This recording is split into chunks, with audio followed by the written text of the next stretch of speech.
Hey guys, kind of been a while. I can explain. I've been working a lot at Reptile Gardens, but mostly I am a very lazy human being. Now, this video I will be showing you how, well, not really how to make, but I will show you my homemade tortoise enclosure. Now, the nice thing about this enclosure is it's mobile, so you can bring it inside for the winter, but it's also built to be outside. It's actually going to be outside, it's just I'm going to be leaving for a long portion of time, so I brought it in. Here it is. It is like, oh, I don't know, 10 inches tall, I think. I built it with the adult tortoise in mind, so I know, so I don't build it and he'll outgrow it or anything. This is good for its whole life. I got two sections to it.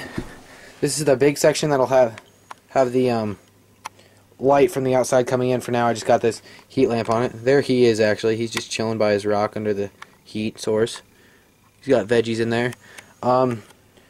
Yeah, this is the biggest section, and since he's so small, you do want to provide a bunch of hides because, I'm even planning on putting more in, but you want to fill the place up with all kinds of random crud because if it's wide open, he might feel a little scared. So I got random sticks in there. Over here, I have it's actually a lizard hammock, but I just kind of made it into a little hide. I'm using cypress mulch, but because he's such a small tortoise, sorry, I'm a bit shaky. Because he's such a small tortoise, I didn't want him to have to be on it all the time. So under every single hide in that corner and everything is moss, and there's large portions of it all around, so he can, get off the harder surface and be on something small. Over there, it's not really the best for tortoises, but I found my old water well, and I don't really have it there as its main water dish. I have it there as a just-in-case scenario. What if I'm gone for a little while and all the water in his other dish evaporates? At least he has a permanent source of water, because, that won't run out super fast or anything. Like I said, there's a bigger hide right there, a really small one, and then in this corner, it's kind of a, ghetto-rigged hide. It's a hammock with a bunch of moss underneath.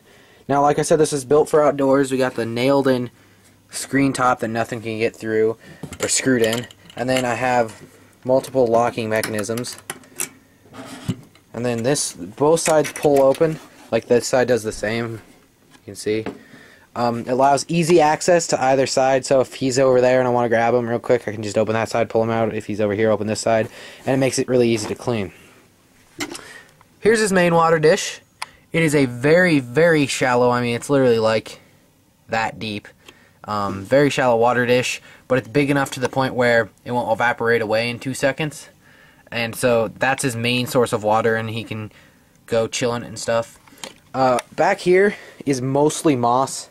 I kind of made this when he's full grown, this will be his hide, but since he's so small, if I just left it like this, he'd still feel too open. So there's multiple hides in here. Got one right there, got one right there, hygrometer.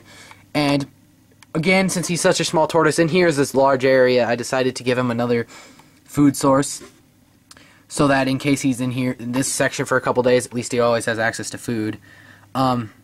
Great thing to use as food. I just grabbed some flat rocks from outside. Now, you can't just straight put it in here. You want to put it in either boiling water or put it in the oven for a little while.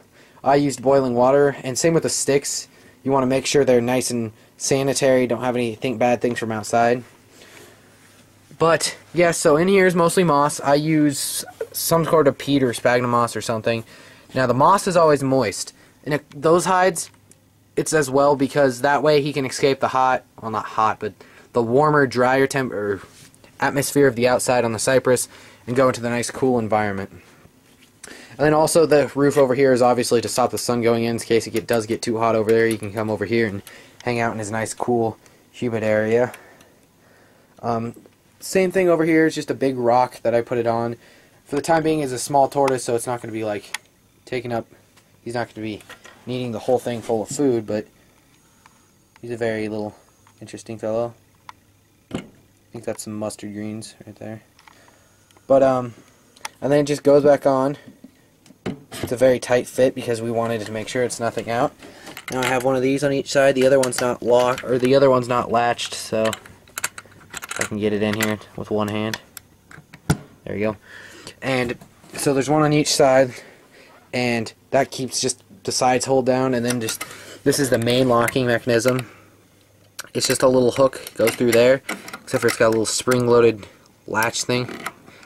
And as I've learned after taking care of crows, they're the smartest creatures freaking ever, and they can figure out a lot, so I wanted to get a lock that they for sure couldn't, and I'm pretty sure they're good with this one. But yeah, over here, just got the little hide. Got his little dish. I put some moss in that corner, that's probably why he's chilling there. He's hanging out. Thermometer, the hot spot is right now 90 degrees, but it's probably room temperature inside this box, so if he needs cooler temperatures, he's good. But yeah, that's about it. He's just my little baby redfoot tortoise. Very small, very young, because normally these sizes are not available. Typically the smallest you'll get is 3 to 4 inch long ones. He's like 2 inches, 2.5 inches. He's a very young one. And I don't suggest getting one this small, because I mean it takes a lot more effort. You have to make sure to keep them healthy. They get dehydrated super easy, but if you do end up getting one, just have fun with it. Just make sure they're not too scared in this enclosure. Like, again, fill it up, but obviously he's okay. He's munching down on, I'm not sure right now, I don't remember the name of that, but yeah, think that's about it. It's always good to have one of these on hand, just a mister or something, so you can just spray some in there on the sphagnum moss. That was what it used to be in, right here. Just a little open two-door opening enclosure. Well, in total, I'd say it's about 2 feet wide and 3 feet long. If you didn't see before, also, it's got the kind of built-in doorway. That part's stuck to the ground and they lay on it. I don't know if you saw that.